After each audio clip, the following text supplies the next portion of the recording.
Hello all, Helen ഹാപ്പിനെസിൻ്റെ പുതിയൊരു വീഡിയോയിലേക്ക് സ്വാഗതം. വിദേശത്ത് അറിയപ്പെട്ട ഒരു കമ്പനിയിൽ വർക്ക് ചെയ്തിരുന്ന ഒരാൾ നമ്മുടെ ക്ലിനിക്കിൽ കഴിഞ്ഞ കുറച്ച് ദിവസങ്ങൾക്ക് മുമ്പ് വന്നിട്ടുണ്ടായിരുന്നു. ഓൺലൈനായിട്ടുള്ളൊരു കൺസൾട്ടേഷൻ ആയിരുന്നു അത്. അദ്ദേഹം കഴിഞ്ഞ 4-5 വർഷമായിട്ട് ഒരു ഒരു റെപ്യൂട്ടഡ് ആയിട്ടുള്ള ഒരു കമ്പനിയിൽ IT സെക്ടറിലുള്ള ഒരു കമ്പനിയാണ്. അപ്പോൾ അതിൽ വർക്ക് ചെയ്യുകയാണ്. അയാൾ കൺസൾട്ടേഷന് വന്നിട്ട് നമ്മളോട് പറയുന്ന പ്രസൻറ്റിങ് കംപ്ലയിൻറ്റ്സ് എന്തൊക്കെയാണെന്ന് വെച്ചാൽ, സാറേ ഞാൻ ഒരുപാട് കാലമായിട്ട് ഇപ്പോൾ ഒരു പെൺകുട്ടിയായിട്ട് പ്രണയത്തിലാണ്.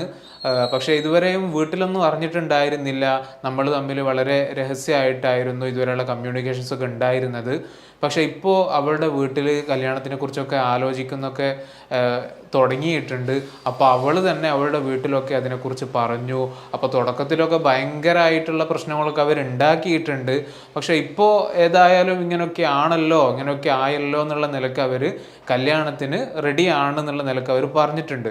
ബാക്കിയൊന്നും വേറെ പ്രശ്നങ്ങളൊന്നുമില്ല. ഞങ്ങൾ രണ്ട് കുടുംബവും പിന്നെ എന്താണ് നാട്ടിൽ നോക്കുന്ന മതവും ജാതി കാര്യങ്ങളൊക്കെ എന്താണ് സെയിമാണ്, കുഴപ്പമൊന്നുമില്ല. അപ്പോൾ ആ നിലയ്ക്ക് ഇപ്പോൾ അടുത്തൊരു മാസത്തേക്ക് കല്യാണമൊക്കെ സെറ്റാക്കി വെച്ചിട്ടുണ്ട്. പക്ഷെ സാറേ, ഈ കല്യാണമൊക്കെ ഒരു മാസം കൊണ്ട് നടക്കാൻ പോവുകയാണെന്ന് എനിക്കറിയാം. പക്ഷേ ഇപ്പോൾ ഈ അടുത്തായിട്ട് എൻ്റെ മനസ്സിലേക്ക് വല്ലാത്ത സംശയങ്ങൾ ഇങ്ങനെ വന്നുകൊണ്ടിരിക്കുകയാണ്. ഇപ്പോൾ അവൾ കുറച്ച് മുമ്പായിട്ട് എന്നോട് പറഞ്ഞിരുന്നു, അവൾ വർക്ക് ചെയ്യുന്ന സ്ഥലത്തുള്ളൊരു അവളേക്കാൾ ജൂനിയർ ആയിട്ടുള്ളൊരു പയ്യൻ അവളോട് എന്തോ ഇഷ്ടം തോന്നി. ആ ഇഷ്ടം അവളോട് തുറന്നു പറഞ്ഞു എന്നുള്ള നിലക്ക് അവൾ തന്നെ എന്നോട് പറഞ്ഞിരുന്നു. ഈ വിഷയം ഞാൻ ചോദിച്ചതൊന്നുമല്ല, അവൾ തന്നെ, നമ്മൾ എല്ലാം ഓപ്പണായിട്ട് സംസാരിക്കുന്നവരാണ്. അപ്പോൾ ആ നിലക്ക് അവൾ എന്നോട് പറഞ്ഞ വിഷയമായിരുന്നു അത്. ഞാനും അങ്ങനെ കാര്യമായിട്ടൊന്നും എടുത്തിട്ടുണ്ടായിരുന്നില്ല. അത് നോർമലാണ്, ഒരാൾക്ക് ഇഷ്ടം തോന്നി എന്നതുകൊണ്ട് പ്രശ്നമൊന്നുമില്ല. പക്ഷെ അവന് ഇവിടെ ഒരു റിലേഷൻഷിപ്പിലാണ് എന്നിരിക്കാൻ പറയാൻ പാടില്ലായിരുന്നു എന്നൊക്കെ എനിക്ക് തോന്നിയിട്ടുണ്ട്. പക്ഷെ അത് കഴിഞ്ഞിട്ട് സാറേ പിന്നെ എൻ്റെ മനസ്സിൽ വല്ലാത്ത സംശയമാണ്. അതായത് ഇനി ഇവള് വീണ്ടും അവിടെ തന്നെയാണല്ലോ ജോലിക്ക് പോകുന്നത്. അപ്പോൾ അവിടെ ഈ പയ്യൻ അവളെ വീണ്ടും ശല്യപ്പെടുത്തിയാലോ, ഇനി പയ്യൻ അവളെ പ്രപ്പോസ് എങ്ങാനും ചെയ്താലോ?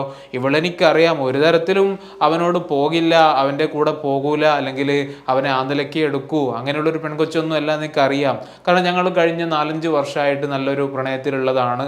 എല്ലാ വിഷയങ്ങളും അങ്ങോട്ടും ഇങ്ങോട്ടൊക്കെ തുറന്ന് സംസാരിക്കുന്നവരാണ്. അപ്പോൾ ഇതൊക്കെ വെച്ചുകൊണ്ട് തന്നെ എനിക്കറിയാം അവളൊരിക്കലും അങ്ങനെയൊരു റിലേഷനിലേക്ക് പോകില്ല, എന്നെ വഞ്ചിക്കില്ല എന്നൊക്കെ. പക്ഷേ എൻ്റെ മനസ്സിൽ നിരന്തരമായിട്ട് ഈ സംശയങ്ങൾ ഇങ്ങനെ വന്നുകൊണ്ടിരിക്കുകയാണ്. അപ്പോൾ ഞാനിതിപ്പോൾ രാവിലെ ഡ്യൂട്ടിക്ക് പോവുകയാണെങ്കിലും, ഇനിയിപ്പോൾ ഡ്യൂട്ടീൻ്റെ ഇടയിലാണെങ്കിലും, ഡ്യൂട്ടി കഴിഞ്ഞ് വീട്ടിലേക്ക് വന്നാലൊക്കെ ഞാൻ തനിച്ച് വീട്ടിൽ തന്നെയാണ് ഉണ്ടാവുക. അപ്പോൾ ഈ സമയത്തൊക്കെ എനിക്ക് ഇതേ ഇപ്പോൾ ചിന്തിക്കാനുള്ളൂ, വേറൊന്നും എൻ്റെ ചിന്തയിലേക്ക് വരുന്നില്ല. ഇനി സ്ഥിരമായിട്ട് അവൾ ഇപ്പോൾ അവൻ്റെ കൂടെ പോവുമോ, ഇപ്പോൾ കല്യാണമൊക്കെ ഉറപ്പിച്ച് കഴിഞ്ഞു, ഇനിയിപ്പോൾ അവൾ പോയാൽ ഞാനിനി എന്താ ചെയ്യുക, എനിക്കിനി വേറൊരു പെണ്ണ് കിട്ടുമോ, ഇനി അവൾ എന്നെ വഞ്ചിച്ചിട്ട് പോകുമോ, ഇതിങ്ങനെ വീണ്ടും വീണ്ടും റിപ്പീറ്റഡ് ആയിട്ട് ഞാൻ ചിന്തിക്കുകയാണ്. ആ സമയത്ത് എൻ്റെ മനസ്സ് വല്ലാതെ അസ്വസ്ഥമാകുകയാണ്. എനിക്ക് വേറൊന്നും ചെയ്യാൻ പറ്റുന്നില്ല. സാർക്കറിയോ, ഞാൻ പണ്ട് ചെയ്തുകൊണ്ടിരുന്ന കാര്യങ്ങൾ, ഞാൻ ചിലപ്പോൾ ആഴ്ചയിലോ 2 ആഴ്ചയൊക്കെ കൂടുമ്പോൾ ഫ്രണ്ട്സിൻ്റെ ഒക്കെ കൂടെ ഒന്ന് പുറത്തൊക്കെ പോകും. ചിലപ്പോൾ ചെറിയ ഡ്രിങ്ക്സൊക്കെ കഴിക്കും, ചെറിയൊരു സന്തോഷമൊക്കെ ആയിരുന്നു അത്. അല്ലെങ്കിൽ ചിലപ്പോൾ ഞങ്ങൾ ഒരുമിച്ച് സിനിമയ്ക്ക് പോകും. എനിക്ക് സിനിമയൊക്കെ നല്ല ഇഷ്ടമൊക്കെ ഉള്ള ഒരാളാണ്. പക്ഷേ ഇപ്പോൾ ഈ ഒരു വിഷയം സ്റ്റാർട്ട് ചെയ്തത് മുതൽ എനിക്കിപ്പം പണ്ട് ഞാൻ ചെയ്തിരുന്ന ഒരു വിഷയത്തിന് എനിക്ക് യാതൊരു താല്പര്യവും ഇല്ല. എൻ്റെ കമ്പനിയിൽ തന്നെ എനിക്ക് ഇഷ്ടപ്പെട്ടൊരു ഫ്രണ്ട് ഉണ്ട് അവിടെ. ഞങ്ങൾ എപ്പോഴും സ്ഥിരമായിട്ട് പിന്നെ അങ്ങോട്ടും ഇങ്ങോട്ടും കളിയാക്കലും തമാശയാക്കലും നല്ല ഫ്രണ്ട്ഷിപ്പ് കഴിഞ്ഞുകൊണ്ടിരുന്ന ആളാണ്. പക്ഷേ അയാളോട് പോലും ഇപ്പോൾ എനിക്ക് സംസാരിക്കാൻ പറ്റുന്നില്ല. ഞാൻ പിന്നെ ഫ്രണ്ട്സൊക്കെ വല്ലാതെ നിർബന്ധിക്കുന്ന സമയത്ത് ചിലപ്പോൾ അവരുടെയൊക്കെ കൂടെ പോകും, ചിലപ്പോൾ അവരോടൊക്കെ സംസാരിക്കും. പക്ഷെ എന്നിരുന്നാലും എനിക്ക് പണ്ടത്തെ പോലെ ഇതിനൊന്നും യാതൊരു താല്പര്യം എനിക്കില്ല സാറേ. എപ്പോഴും ഇവളെക്കുറിച്ചുള്ള ചിന്തയാണ്. എനിക്ക് ഏറ്റവും വലിയ പേടി എന്ന് പറഞ്ഞാൽ, ഇതിപ്പോൾ എനിക്ക് കല്യാണം കഴിച്ച് കഴിഞ്ഞാൽ ഈ ഒരു ചിന്ത വന്നാലോ എന്നതാണ് എൻ്റെ പ്രശ്നം. അപ്പോൾ ഈ ഒരു കംപ്ലയിൻസുമായിട്ടാണ് ഇയാൾ ഫസ്റ്റ് സെഷനിൽ നമ്മുടെ അടുത്തേക്ക് വരുന്നത്. ഇയാളാണെങ്കിൽ വല്ലാതെ പേടിയുണ്ട്, സങ്കടമുണ്ട്, ചിലപ്പോഴൊക്കെ ഈ കുട്ടിയോട് ദേഷ്യമുണ്ട്. എന്തിനാണ് ഈ കുട്ടി എന്നോട്, ഈ പെൺകുട്ടി എന്തിനാണ് ഈ ഒരു പയ്യൻ്റെ കാര്യമൊക്കെ പറഞ്ഞതെന്നുള്ളതിനൊക്കെ ദേഷ്യമുണ്ട്. അപ്പോൾ ഇവർ തമ്മിലുള്ള ബന്ധത്തിൽ, ഇവർ തമ്മിൽ നിലവിലുള്ള കമ്മ്യൂണിക്കേഷനിലൊക്കെ വല്ലാത്ത പ്രശ്നങ്ങൾ ഉണ്ടായിട്ടുണ്ട്. ഇയാൾക്ക് സ്വാഭാവികമായിട്ട് സംശയങ്ങൾ തോന്നുന്നു, വല്ലാതെ ആങ്ഷ്യസ് ആകുന്നു, ആങ്സൈറ്റി കൂടുന്ന സമയത്ത് ആ ഒരു ടെമ്പററി റിലീഫ് എന്നുള്ള നിലക്ക് എന്താക്കുകയാണ്, ഇയാൾ അവളെ വിളിക്കുകയാണ്. ഈ വിളി ഒരു തവണയാണെങ്കിൽ പ്രശ്നമല്ല, ചിലപ്പോൾ അവൾ ഡ്യൂട്ടിയുള്ള സമയത്തായിരിക്കും ഉണ്ടാവുക, അല്ലെങ്കിൽ അവൾ വേറെ എന്തെങ്കിലും പണീൻ്റെ ഇടയ്ക്ക് ഉണ്ടാവുക, അത് ഇയാൾ ഡ്യൂട്ടിയിലുള്ള സമയത്താണ് ഉണ്ടാവുക. അപ്പോൾ പ്രത്യേകിച്ച് ഒരു സമയമൊന്നും ഇല്ലാതെ ഇടയ്ക്കിടയ്ക്കിടയ്ക്ക് ഇയാൾക്ക് ചിന്ത വരുന്ന സമയത്തൊക്കെ ഇയാൾ അറിയാതെ അവളെ വിളിച്ചു പോവുകയാണ്. അപ്പോൾ അത് സ്വാഭാവികമായിട്ട് നമുക്കറിയാം, ഒരാളിങ്ങനെ വീണ്ടും വീണ്ടും വിളിച്ച് ശല്യപ്പെടുത്തുന്ന രൂപത്തിലാണെങ്കിൽ അവിടെ എത്ര സ്നേഹം ഉണ്ടെങ്കിലും പ്രണയമൊക്കെ ഉണ്ടെങ്കിലും അവിടെ ഈ ഒരു പ്രശ്നം ഉണ്ടാകും. അവൾ ചോദിക്കുന്നത് തിരിച്ചു ചോദിക്കാൻ അവൾക്കുള്ളത്, ഇത്രയും വർഷം നമ്മൾ ഒരുമിച്ച് കഴിഞ്ഞിട്ടും ഇപ്പം നിങ്ങൾക്ക് എന്നെ സംശയം തോന്നി തുടങ്ങിയോ? അപ്പോൾ പിന്നെ ഇത്രയും നമ്മൾ തമ്മിലുള്ള പ്രണയത്തിന് എന്ത് അർത്ഥമാണുള്ളത്? എന്ത് രൂപത്തിലാണ് നമ്മൾ തമ്മിൽ ഈ ഒരു അണ്ടർസ്റ്റാൻഡിങ് ഉണ്ടായിട്ടുള്ളത്? അപ്പോൾ നിങ്ങൾ ഒരിക്കലും എന്നെ ഇങ്ങനെ ഈ രൂപത്തിൽ സംശയിക്കാൻ പാടുണ്ടോ? ഇനിയിപ്പോൾ ഒരു പയ്യൻ എൻ്റെ അടുത്ത് വന്ന് ഇഷ്ടമാണെന്ന് പറഞ്ഞാൽ ഞാൻ അവിടെ വിട്ടുപോകാൻ മാത്രമോ? അത്തരത്തിലുള്ളൊരു പെൺകുട്ടി ആയിട്ടാണോ നിങ്ങൾ എന്നെ മനസ്സിലാക്കിയത് എന്നാണ് ഈ പെൺകുട്ടി അയാളോട് തിരിച്ചു ചോദിക്കുന്നത്. ഏതായാലും ഇപ്പോൾ അവർ തമ്മിൽ ഈ ഒരു റിലേഷനിൽ നന്നായിട്ട് പ്രശ്നങ്ങളായിട്ടാണ് ഇപ്പോൾ ഉള്ളത്.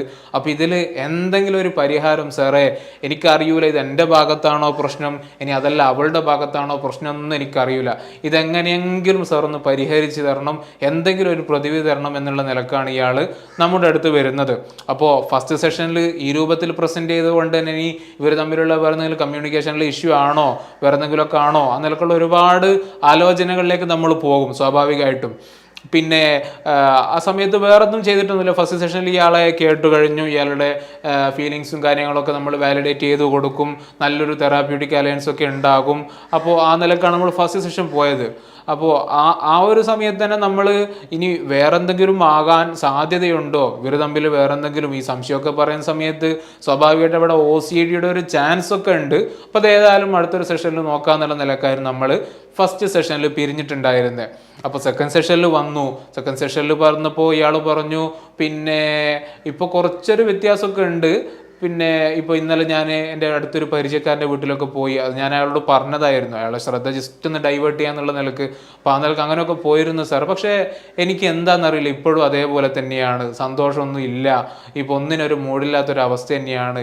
വീണ്ടും വീണ്ടും അവളെ വിളിച്ചുകൊണ്ടിരിക്കുകയാണ്, വിളിക്കുന്ന സമയത്തൊക്കെ അവൾക്ക് ദേഷ്യം വരുന്നുണ്ട്, എനിക്ക് സ്റ്റോപ്പ് ചെയ്യാൻ പറ്റുന്നില്ല സാറേ എന്ന് പറഞ്ഞു. അപ്പം ഞാൻ അയാളോട് വെറുതെ ഇങ്ങനെ ചോദിച്ചു നോക്കുകയാണ്, നമ്മൾ ആ നിലക്കാണല്ലോ ചോദിക്കുക, നിങ്ങൾ പിന്നെ കുളിക്കാനും പിന്നെ അതേപോലെ തന്നെ ബാത്റൂമിലൊക്കെ സമയം എടുക്കാറുണ്ടോ, അങ്ങനെയാണ് നിങ്ങളെ ഈ വൃത്തിയും കാര്യങ്ങളൊക്കെ വല്ലാതെ ഉണ്ടെന്നൊക്കെ ഫ്രണ്ട്സൊക്കെ പറയാറുണ്ടോ?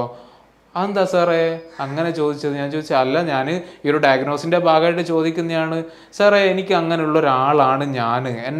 എൻ്റെ കൂട്ടുകാരവരൊക്കെ പറയും ഇയാൾ ഭയങ്കര നീറ്റായിട്ട് നടക്കുന്ന ഒരാളാണെന്നൊക്കെ പറഞ്ഞിട്ട് പണ്ട് മുതലേ എൻ്റെ ഫ്രണ്ട്സൊക്കെ പറയാറുണ്ട്. എൻ്റെ കുടുംബത്തിൽ നിന്ന് തന്നെ അമ്മയൊക്കെ പറയാറുണ്ട്, അച്ചാച്ചൻ്റെ അതേ സ്വഭാവമാണ് നിനക്കും കിട്ടിയെന്നുള്ളത്.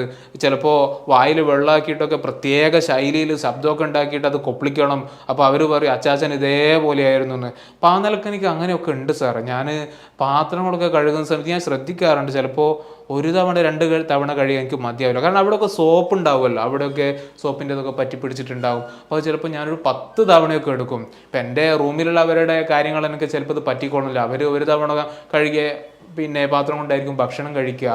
അപ്പോൾ ഞാൻ ചോദിച്ചു, വേറെന്തെങ്കിലുമൊക്കെ വസ്ത്രങ്ങളൊക്കെ എങ്ങനെയാണ് നിങ്ങൾ തന്നെയാണ് അലക്കുക? ഞാൻ തന്നെയാണ് അലക്കുക. പിന്നെ അവിടെ വാഷിംഗ് മെഷീനും കാര്യങ്ങളൊക്കെ ഉണ്ട്, അപ്പോൾ അല്ലെങ്കിൽ മെയ്ഡ് വരുന്നുണ്ട്, അപ്പോൾ അവരുടെ അടുത്ത് മറ്റുള്ള ഡ്രസ്സൊക്കെ കൊടുക്കും, പക്ഷേ ഇന്നറൊക്കെ ഞാൻ തന്നെയാണ് അലക്കുക. പക്ഷെ ഇന്നർ അലക്കുന്നിടത്ത് ഇതേപോലെ തന്നെ എനിക്ക് 1 തവണ 2 തവണയൊന്നും അലക്കിയാൽ പോരാ, അലക്കലൊരു തവണയാണ്, അത് വാഷ് ചെയ്യുക, കാരണം അതിലൊക്കെ സോപ്പ് ഉണ്ടാവില്ലേ സാർ. അപ്പോൾ ഈ സോപ്പ് 2 തവണ 3 തവണ കഴുകിയാലൊന്നും പോകില്ല. എനിക്ക് ഏറ്റവും കുറഞ്ഞത് ഒരു 10 തവണ കഴുകിയാൽ മാത്രമേ ആ സോപ്പ് പോയി എന്നുള്ള ഒരു ഫീലിംഗ് എനിക്ക് ഉണ്ടാകും. അപ്പോൾ ഇത് പറഞ്ഞതോടുകൂടി തന്നെ എനിക്ക് ഏകദേശം കാര്യങ്ങളൊക്കെ പിടുത്തം കിട്ടി. നമ്മൾ പിന്നീട് വൈബോക്സ് എടുത്ത് OCDയുടെ ചെക്ക് ലിസ്റ്റ് കംപ്ലീറ്റ് ആയിട്ട് നമ്മൾ ചെയ്യുകയുണ്ടായി. അപ്പോൾ നോക്കുന്ന സമയത്ത് ഇയാൾക്ക് ഒട്ടുമിക്ക ഒബ്സഷൻസും അതേപോലെ തന്നെ കമ്പൽഷൻസും ഉള്ള ഒരാളായിരുന്നു. ഹോർഡിങ് കമ്പൽഷൻസൊക്കെ നന്നായിട്ടുണ്ട്. ഇയാൾ പറയുന്നത് ഓഫീസിലാകട്ടെ ഇയാളുടെ റൂമിലാകട്ടെ പഴയ ഒരു സാധനം എനിക്ക് ചാടാൻ തോന്നില്ല. കാരണം എന്താണ്, അത് ഉപകാരം ഉണ്ടാവില്ല, എന്തെങ്കിലും ഒരു ഉപകാരം ഉണ്ടാവൂലേ, വേറൊരാൾക്ക് ഉപകാരപ്പെട്ടാലോ. അപ്പോൾ ആ നിലക്ക് ഞാനൊന്നും കളയൂല. അതെന്തായിക്കോട്ടെ അവിടെ വെക്കും. ഞാൻ ചോദിച്ചത് വേറെ ആൾക്ക് കൊടുക്കാറുണ്ടോ? ഇല്ല, വേറെ ആൾക്ക് കൊടുക്കാറൊന്നുമില്ല, അതെൻ്റെ അടുത്ത് തന്നെ ഉണ്ട്. എന്നിട്ട് എനിക്ക് അയാൾ കാണിച്ചു ഓഫീസിൽ ഒരുപാട് കാർഡ്ബോർഡിലാക്കിയിട്ട് ഇയാൾ എന്താ വെച്ചിട്ടുണ്ട്, പഴയ സാധനങ്ങളൊക്കെ എടുത്ത് വെച്ചിട്ടുണ്ട്. ഇയാൾ എന്നോട് പറഞ്ഞു, ഇതിപ്പോൾ ഞാനല്ല, എനിക്ക് പകരം വേറെ എൻ്റെ ബോസ് തന്നെ കണ്ട ഇതൊക്കെ വലിച്ചെറിയും, കാരണം ആവശ്യമില്ലാത്ത സാധനങ്ങളാണ്. അപ്പോൾ ആ നിലക്ക് നന്നായിട്ട് ഈ ഹോർഡിങ് കമ്പൽഷൻസ് ഒക്കെ ഉണ്ട്. അതേപോലെ തന്നെ പിന്നെ വാഷിങ്, ബ്രഷിങ്ങിലൊക്കെ നല്ല സമയം എടുക്കുന്നുണ്ട്. കുളിക്കാനും ഇയാൾ നന്നായിട്ട് സമയം എടുക്കുന്നുണ്ട്. അങ്ങനെ ഈ ക്ലീനിങ്ങിലൊക്കെ നല്ല കമ്പൻഷൻസ് ഉണ്ട്. അതേപോലെ തന്നെ ഇയാൾക്ക് വേറൊരു കാര്യം എന്ന് പറഞ്ഞാൽ ചെക്കിംഗ് ആണ്. ഇടയ്ക്കിടയ്ക്ക് ഫോണും വാട്സാപ്പൊക്കെ ഇങ്ങനെ നോക്കും. കാരണം ഈ കുട്ടി എന്തെങ്കിലുമൊക്കെ മെസ്സേജ് അയച്ചിട്ടുണ്ടോ, ഇനിയിപ്പോൾ അതല്ല ഇവളുടെ പയ്യൻ എനിക്ക് എന്തെങ്കിലും മെസ്സേജ് അയക്കുമെന്നൊക്കെ. അപ്പോൾ നിരന്തരം ഈ രൂപത്തിലുള്ള ചെക്കിങ്ങും കാര്യങ്ങളൊക്കെ ഇയാൾക്കുണ്ട്. അപ്പോൾ OCDയുടെ സിംറ്റംസ് ഒക്കെ മനസ്സിലാക്കി ഇത് തന്നെയാണ് ഇയാളുടെ ഒരു റൂട്ട് കോസ് എന്നൊരു ഡയഗ്നോസിലേക്കാണ് നമ്മൾ എത്തിയിരുന്നത്. ഇയാളുടെ വിഷയത്തിൽ OCD ഉണ്ട്, കോമോർബിഡായിട്ട് കുറച്ച് ഡിപ്രഷൻ്റെ സിംറ്റംസും കാര്യങ്ങളൊക്കെ ഉണ്ട്. അപ്പോൾ OCD എന്താണെന്നും ഇത് ഏതൊക്കെ രൂപത്തിലാണ് നിങ്ങളുടെ ലൈഫിനെ ഇപ്പോൾ നിലവിലെ നിങ്ങളുടെ ലൈഫിനെ ബാധിക്കുന്നതും ഇത് ഇപ്പോൾ ട്രീറ്റ് ചെയ്തിട്ടില്ലെങ്കിൽ ഭാവിയിൽ ഇത് എന്തൊക്കെ രൂപത്തിൽ നിങ്ങളുടെ ജീവിതത്തിൽ എല്ലാ ഡൊമൈൻസിലേക്കും വ്യാപിക്കുന്നൊക്കെ അയാൾക്ക് ഞാൻ കാര്യങ്ങളൊക്കെ പറഞ്ഞ് മനസ്സിലാക്കി കൊടുത്തു. ഓൾറെഡി അയാൾ ഒരുപാട് പ്രശ്നങ്ങൾ അനുഭവിക്കുന്നുണ്ട്. അപ്പോൾ അത് ഇതുകൊണ്ടാണ്, OCD കൊണ്ടാണ് എന്ന് അയാൾക്ക് അറിയായിരുന്നില്ല. അപ്പോൾ അത് പറഞ്ഞ് മനസ്സിലാക്കി കൊടുത്ത സമയത്ത് അയാൾ തന്നെ പറഞ്ഞു, സാർ എൻ്റെ പ്രശ്നങ്ങളൊക്കെ മാറ്റണം. അയാൾക്ക് ഇപ്പോൾ തോന്നുന്ന സംശയമാണെങ്കിലും ഈ ഇവളെക്കുറിച്ചുള്ള ചിന്തകൾ, നിരന്തരമായിട്ടുള്ള ചിന്തകൾ, വേറൊന്നും ഇയാൾക്ക് പറ്റുന്നില്ല ഈ സമയത്ത്, മൊത്തം ചിന്തകളാണല്ലോ. അപ്പോൾ അതെന്താണ്, അയാൾക്ക് ഒബ്സസീവ് ആയിട്ടുള്ള ഫിയർ വരുന്ന അവളെ കുറിച്ചിട്ട്. അപ്പോൾ അതിനെന്തെങ്കിലും ഇയാൾ എന്താവും, ജസ്റ്റ് ഒരു കമ്പൽസീവായിട്ട് ചിലപ്പോൾ ഇയാൾ ഫോൺ വിളിക്കുകയാണ്. അപ്പോൾ ഫോൺ വിളിക്കുന്ന സമയത്ത് എന്താണ്, അവൾക്ക് ദേഷ്യം പിടിക്കുന്നു. പക്ഷെ എന്നാൽ ഇയാൾക്ക് ആ ഒരു താൽക്കാലികമായിട്ടുള്ളൊരു റിലീഫ് കിട്ടുന്നുണ്ട്. അപ്പോൾ അത് വീണ്ടും ആ ഒരു ബിഹേവിയർ ഇങ്ങനെ സ്ട്രെങ്തൻഡ് ആയിട്ട് ഇയാൾ വീണ്ടും ഫോൺ വിളിക്കുന്നു, ആങ്സൈറ്റി വരുന്നു, ഫോൺ വിളിക്കുന്നു. അവർ തമ്മിലുള്ള ബന്ധം എന്താണ്, ഓരോ ദിവസം കഴിയുന്തോറും അത് മോശമായിക്കൊണ്ടിരിക്കുകയാണ്. ഇതുമാത്രമല്ല, ഞാൻ ഈ പറഞ്ഞ മറ്റുള്ള ഒരുപാട് ഒബ്സഷൻസും കമ്പൽഷൻസും ഒക്കെ ഇയാൾക്കുണ്ട്. അപ്പോൾ ആ കമ്പൽഷൻസൊക്കെ എങ്ങനെ മാനേജ് ചെയ്യണം, ഒബ്സഷൻസ് എങ്ങനെ മാനേജ് ചെയ്യണം എന്നുള്ള കാര്യങ്ങളൊക്കെ ഇയാൾക്ക് പറഞ്ഞു കൊടുത്തു. അപ്പോൾ അയാൾ സെക്കൻഡ് സെഷനിലാണ് ഈ കാര്യങ്ങളൊക്കെ നടന്നത്. അപ്പോൾ തേർഡ് സെഷൻ, ഫോർത്ത് ആകുമ്പോഴേക്ക് തന്നെ ഇയാളുടെ ഈ ഒരു കമ്പൽസീവ് ബിഹേവിയറൊക്കെ കംപ്ലീറ്റ് ആയിട്ട് കുറഞ്ഞിട്ടുണ്ട്. അതേപോലെ ഒബ്സഷൻസ് ഒക്കെ മാനേജ് ചെയ്യാൻ പറ്റുന്ന ഒരു രൂപത്തിലേക്ക് ഇയാൾക്കൊരു ഇൻസൈറ്റഡ് ആയിട്ടുള്ള നല്ലൊരു ഉൾക്കാഴ്ചയൊക്കെ വന്നിട്ടുള്ള ഒരു വ്യക്തിയായിട്ട് ഇയാൾ മാറി എന്നുള്ളതാണ്. പിന്നീട് അത് സ്വാഭാവികമായിട്ടും പിന്നീട് ഇയാൾക്ക് ഈ ഒരു നിരന്തരം വരുന്ന ഒബ്സഷൻസ് ഒക്കെ മാറിക്കഴിഞ്ഞാൽ പിന്നെ വൈഫിനെ കുറിച്ച് ഇങ്ങനെ ആലോചിക്കാൻ കഴിയില്ല. കാരണം വേറെ രാജ്യത്താണ് ഇയാളുള്ളത്, വേറെ വർക്കിംഗ് സ്ഥലത്താണ്. അപ്പോൾ സ്വാഭാവികമായിട്ട് അവിടെയുള്ള കാര്യങ്ങളൊക്കെ ഇയാൾക്ക് ചെയ്യേണ്ടതായിട്ട് വരും. അപ്പോൾ അതൊക്കെ ചെയ്യുന്ന സമയത്ത് ഇവളെക്കുറിച്ചുള്ള ചിന്തകളൊക്കെ പതിയെ കുറഞ്ഞു തുടങ്ങി. അപ്പം പിന്നെ എപ്പോഴെങ്കിലും സമയം കിട്ടുമ്പോഴാണ് ഇയാൾ വിളിക്കുന്നത്. അപ്പോൾ അവൾക്കും തോന്നി തുടങ്ങി, എന്തോ മാറ്റം ഉണ്ടല്ലോ, ഇപ്പോൾ പഴയതുപോലെ സംശയങ്ങളും കാര്യങ്ങളൊന്നും ഇല്ലല്ലോ. സംശയങ്ങൾ ഉണ്ടാകുന്നത് എന്തുകൊണ്ടാണ്, നിരന്തരം ഇവളെക്കുറിച്ചുള്ള പ്രീ ഓക്യുപ്പൈഡ് തോട്ട്സാണ് ഇയാളിങ്ങനെ വെച്ച് കൊടുക്കുന്നത്, ഇവളെന്താകും എന്നുള്ള നിലക്ക്. അപ്പോൾ അതൊക്കെ മാറിയ സമയത്ത് തന്നെ ഇവർ തമ്മിലുള്ളൊരു നല്ലൊരു റിലേഷൻഷിപ്പിലേക്ക് അവർ പോയി എന്നുള്ളതാണ് നമുക്ക് മനസ്സിലാക്കാൻ പറ്റിയത്. ഏതായാലും അവരുടെ കല്യാണമൊക്കെ ഈ അടുത്തായിട്ട് നടക്കാൻ പോവുകയാണ്. അവർക്ക് നല്ലൊരു ഭാവി ജീവിതം കൂടി അവർക്ക് ഉണ്ടാകട്ടെ എന്ന് പറയുന്നു. നമ്മുടെ ഈ വീഡിയോ കാണുന്ന പലർക്കും ഇത്തരത്തിൽ OCDയുമായി ബന്ധപ്പെട്ട പല രൂപത്തിലുള്ള പ്രശ്നങ്ങൾ പലർക്കും ഉണ്ടായേക്കാം. അപ്പോൾ അത്തരത്തിൽ ആരെങ്കിലും പ്രയാസങ്ങൾ അനുഭവിക്കുന്നവർക്ക് ഒരു സഹായകമാകും ഈ ഒരു വീഡിയോ എന്ന ഒരു വിശ്വാസം നമുക്കുണ്ട്. അപ്പോൾ ഏതായാലും നല്ലൊരു ടോപ്പിക്കുമായിട്ട് അടുത്തൊരു വീഡിയോയിൽ നമുക്ക് കാണാം. താങ്ക്